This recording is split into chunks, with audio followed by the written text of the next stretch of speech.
Aujourd'hui, je vais venir en défense des médias français dans leur compréhension de l'Amérique. On sait très bien que la plupart des médias français ont eu tort, complètement tort, sur leurs prévisions de ce qui allait se passer dans les élections américaines. Mais quelque part, c'est pas vraiment de leur faute. Pourquoi? Je sais qu'en allant sur TikTok, en allant sur YouTube, en allant sur tous les réseaux sociaux, sur Twitter X, il y a pas mal de gens qui sont en train d'attaquer les médias français pour leur manque de compréhension de ce qui se passe en Amérique. Et c'est vrai qu'ils sont trompés complètement, ils n'ont pas compris le phénomène Trump. Alors on cherche des tas de raisons pourquoi Trump a gagné, mais on ne comprend pas la raison essentielle. C'est tout simplement parce que en France, qui vit dans une laïcité qui dépasse déjà les 100 ans, elle a commencé vraiment à l'époque de la Révolution française, mais elle était amplifiée sous Jaurès avec toutes les lois, la loi de 1905, de la séparation totale de l'Église et de l'État. On a arrêté de comprendre tout le côté spirituel. C'est très curieux parce que la France a toute une histoire spirituelle très forte. La France est un pays fortement catholique, il le reste quelque part au niveau de la culture, mais elle a perdu énormément de ses références quotidiennes au catholicisme. C'est-à-dire, c'est plus culturel que spirituel. Peut-être le dernier Français qui avait compris certaines choses de ce qui se passait en Amérique, c'était de Tocqueville. De Tocqueville qui a écrit une œuvre qui est extraordinaire dans la démocratie en Amérique et qui dedans a dit, il était épaté par ce qui se passait au début du XIXe siècle en Amérique et il a circulé à travers toute l'Amérique de l'époque qui était essentiellement côte Est encore, et il a dit, j'ai cherché ce qui rendait l'Amérique forte et je l'ai cherché dans son agriculture, dans ses champs. Je ne l'ai pas trouvé là. Je l'ai cherché dans ses usines. Je ne l'ai pas trouvé là. Je l'ai cherché dans ses écoles. Et je ne l'ai pas trouvé là. Et finalement, j'ai trouvé ce qui rendait l'Amérique forte, c'est du haut de l'ambonne dans ses églises. C'est-à-dire, il a compris qu'il y avait un impact spirituel sur l'Amérique qui était extrêmement fort. Et c'est vrai que on a tendance à vouloir effacer tout ce phénomène-là, mais lors de la création des États-Unis d'Amérique, les pères fondateurs s'inspiraient en permanence de la foi. Bien sûr, on va vous dire que Benjamin Franklin n'était pas vraiment croyant, il était plus ou moins déiste, et puis on accuse Jefferson d'être de la même façon, mais si on va revenir vers leurs écrits, il y avait une inspiration biblique, une inspiration par la foi qui était là en permanence. En fin de compte, ce qu'ils ont fait, c'est qu'ils ont pris les principes bibliques, ils les ont liés à la loi naturelle, et à partir de là, toute l'Amérique a été créée sur ce qu'on appelle le bon sens. Et récemment, ça s'est perdu en Amérique également. Avec le wokisme, on a commencé à effacer tout ça. Mais si on revient à l'origine de l'Amérique, c'était très important. George Washington lui-même disait on ne peut pas gouverner sans religion, on ne peut pas gouverner sans la foi. Et on trouve la force de la foi dans un livre, il disait, la Bible. Et ça, c'était quelque chose de très, très, très important en Amérique. La plupart des grandes fêtes sont des fêtes d'origine très religieuse en Amérique, encore plus que Noël, plus que Pâques. On célèbre, par exemple, aux États-Unis, le Vendredi Saint comme une journée extrêmement importante. Mais il y a également le Thanksgiving, qui est le 4e jeudi du mois de novembre, où c'est un jour de remerciement, où on remercie Dieu et on le met en avant, et c'est un moment où même les gens qui ne prient pas très souvent se retrouvent en train de prier avant le repas, en famille, et remercient Dieu pour tout ce qui leur est arrivé pendant toute l'année. Et ça, c'est quelque chose de fondamental en Amérique qu'on a du mal à comprendre en France, parce qu'il n'y a plus cette spiritualité en France. On a, pour ainsi dire, pas le droit de parler de spiritualité en France.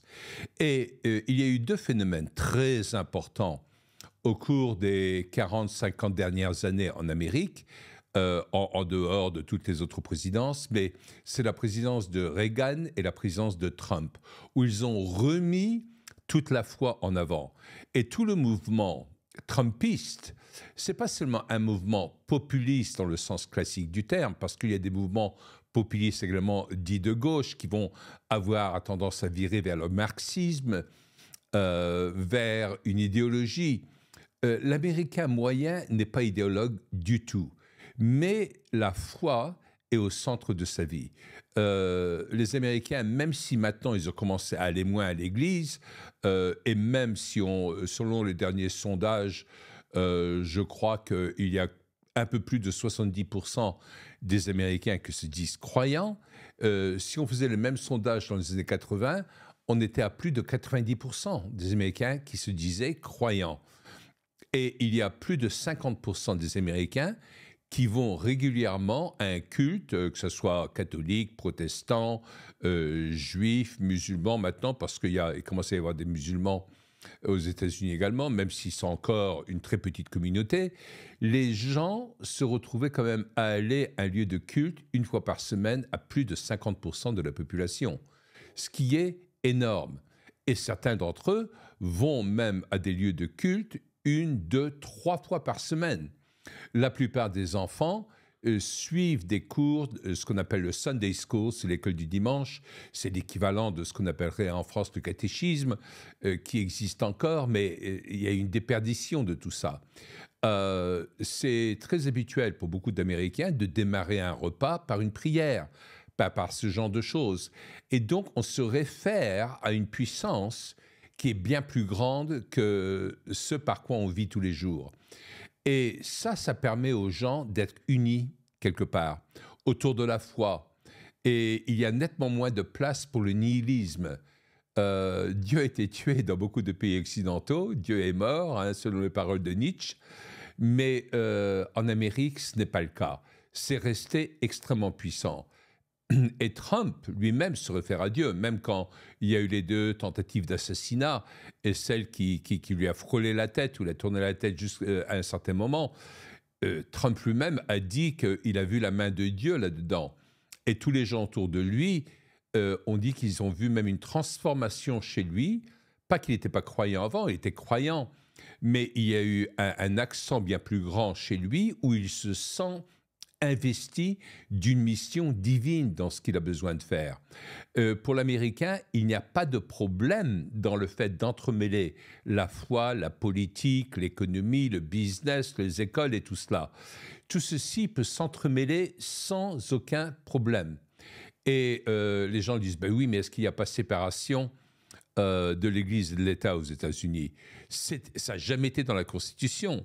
La première référence qui s'est faite à la séparation de l'Église et de l'État s'est faite dans les années 40 à la Cour suprême où ça a été mentionné dans une décision.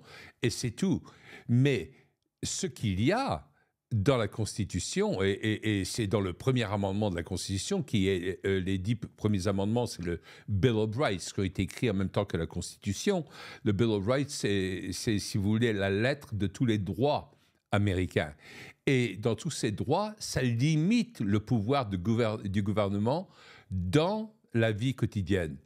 Donc, s'il y a une séparation de l'Église et de l'État aux États-Unis, c'est tout simplement, ça dit que l'État, le gouvernement américain, ne peut pas imposer une seule religion à tout le monde. C'est-à-dire, tout le monde a le droit de pratiquer sa religion. Et ça a été fait pour protéger les croyants de l'influence de l'État.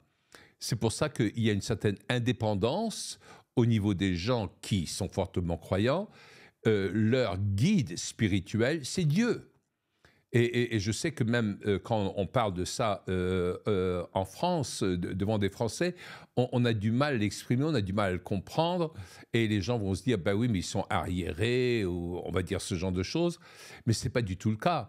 Parce que s'il y a Dieu dans la foi américaine, dans le fonctionnement américain, ça veut dire qu'ils n'ont pas besoin de transformer l'État en Dieu. Parce que sinon, soit la providence vient de Dieu, soit elle vient de l'État. Mais on aura toujours tendance à ériger quelque chose en quoi on va croire.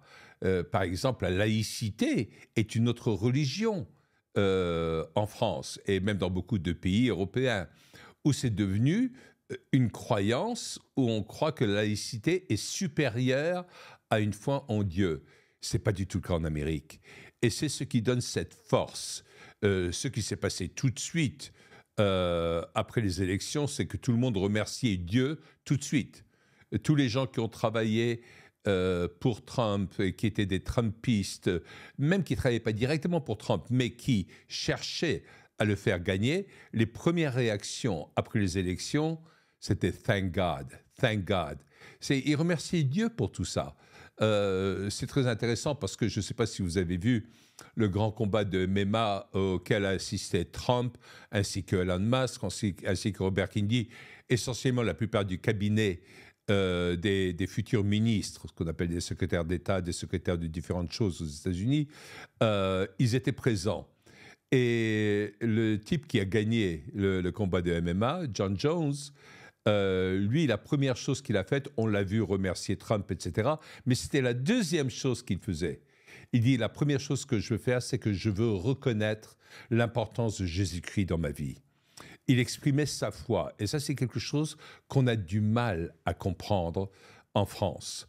Et c'est pour ça que je ne vais pas accuser les médias français de rater le sens du Trumpisme, de rater pourquoi les gens sont mis tellement derrière Trump, parce qu'ils ne comprennent pas le mouvement essentiel et le mobile essentiel qui existait chez eux, qui était leur foi, leur croyance, qui leur permettait de voir ce genre de choses. Moi, je ne cherche pas à vous convaincre dans un sens ou dans l'autre de cette façon-là, mais omettre la présence de Dieu dans la politique américaine ne permettra jamais à comprendre pourquoi les gens vont dans ce sens-là. Et je crois qu'il y a certaines choses à apprendre. Il y a des gens qui le saisissent en France. Je les ai vus en parler ici et là, mais on ne comprend pas toujours le degré d'importance que ça a. À partir du moment où on sait qu'on a besoin de toujours comprendre la place de Dieu, la place de la spiritualité dans toutes les décisions américaines, ça permet de comprendre ce que Trump va faire, comment il va fonctionner et dans quel sens il va aller. Elon Musk, qui lui-même se disait complètement athée, puis agnostique, aujourd'hui, il part de l'influence de Jésus dans sa vie, ce qui est très intéressant. Robert Kennedy a dit que ça faisait 19 ans qu'il demandait à Dieu de lui donner un rôle pour améliorer la santé des Américains, pour remettre les gens sur le droit chemin par rapport à toutes les croyances que Robert Kennedy peut avoir, qui est très écologiste par ailleurs, et qui est très orienté vers la bonne santé, contre la malbouffe et tout ça, etc. Il dit que ça faisait 19 ans qu'il demandait à Dieu de lui ouvrir une porte, et il dit, au mois d'août, Dieu m'a envoyé Donald Trump. Vous voyez, le dire en Amérique, ça pose aucun problème. En France, on se dit, mais le mec, il est cinglé, et il est à côté de ses pompes, il y a quelque chose qui ne marche pas. Mais si on le réfute d'emblée comme ça, on ne comprendra jamais l'Amérique, on ne comprendra jamais la force de l'Amérique. Parce que l'Américain moyen, s'il va passer par des phases difficiles dans sa vie, au niveau emploi, au niveau drame familial, au niveau de n'importe quoi, il a toujours la foi sur laquelle il peut s'appuyer, donc il peut rebondir bien plus vite. Et ça, c'est une force qu'on ne peut pas nier. C'est une force que chaque Américain utilise tout le temps. Et c'est ça qu'ils ont reconnu dans la présence de Trump. Ça s'était déjà manifesté à l'époque de Reagan, mais là, encore bien, bien plus dans Trump, parce que Trump, il ne mâche pas ses mots, il n'a pas peur de dire certaines choses, et tous les gens qui l'entourent sont des gens profondément croyants. Même Ben Carson, qui était dans son premier mandat ministre, pas de l'Intérieur, mais il était ministre du Développement urbain et tout cela. Le ministre de l'Intérieur, c'est autre chose en Amérique, excusez-moi. Le ministre de l'Intérieur, ça comprend l'écologie, ça comprend tout ça, ça n'a rien à voir avec la police, celle que c'est en France. Ça a un autre sens. Mais Ben Carson risque d'être de nouveau dans le nouvel gouvernement. C'est un type hyper croyant. C'est un grand chirurgien, peut-être un des meilleurs chirurgiens